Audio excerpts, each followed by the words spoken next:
I'm here with, Kayla, Gaddy, Brinkley.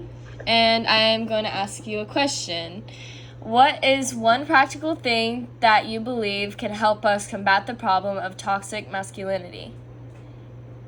That's a good question. I think that one practical thing that can help combat it is, for people who are raising their sons, right? Like anyone that has children, I mean, even girls or non-binary or anything, it's just to really take the pressure off the cultural norms of gender. And so boys are taught at a really young age they have to act a certain way. And so when they're taught that at such a young age, and culturally everyone, they see all these things going on, men can't cry and they need to be tough, and it creates this outer shell where they don't feel like they can express themselves. So a practical thing would be, when they're really little, normalizing feelings, emotions, and raising them in a way where they feel confident enough to be exactly who they are without having to put a front or act a certain way. Okay.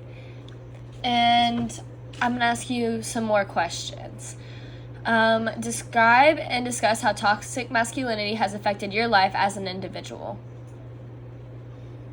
As an individual, I think, as a woman growing up, it affects you in ways where potentially not being treated correctly, men, or boys even, growing up, maybe felt that they had a right to certain things, or they don't really, take no for an answer, right? And so that can lead to some, really tricky situations with boundaries. And I think that, I don't know, I feel like it affects, the workplace environment and jobs. I am mostly in a woman-dominated field, and so I don't have that effect as much in my field, but I know that people I know are affected by that, not getting paid as much, or feeling men can be bosses, but when women are in that role, potentially they're seen as more cold or bitchy, or not like bosses. Right. And what field of work do you do? I'm a therapist.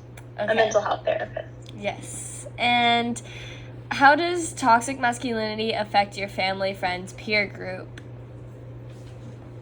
Yeah, I think it affects all parts of our culture. I mean, it's hard when you're raised a certain way to break that. And so I see my guy friends, my husband, it's really hard for them sometimes whenever they're emotional about something to really express that.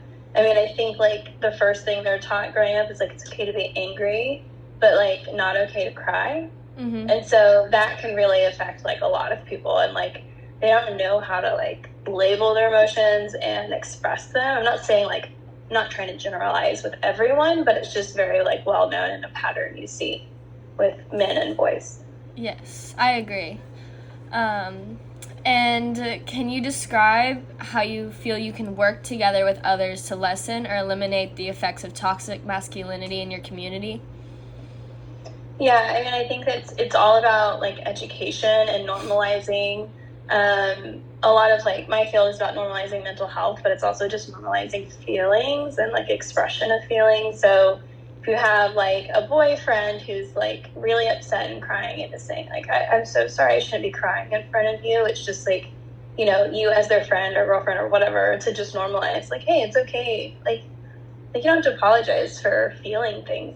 Feelings just happen, right? You can't control them, right. And it's really important and healthy to express them. So it's supporting your friends, supporting those around you, and letting them know hey, I love you for who you are, and mm-hmm. It's okay to be emotional and have feelings, and it doesn't mean that you're not strong. If anything, it means you are strong because you can express them in a healthy way.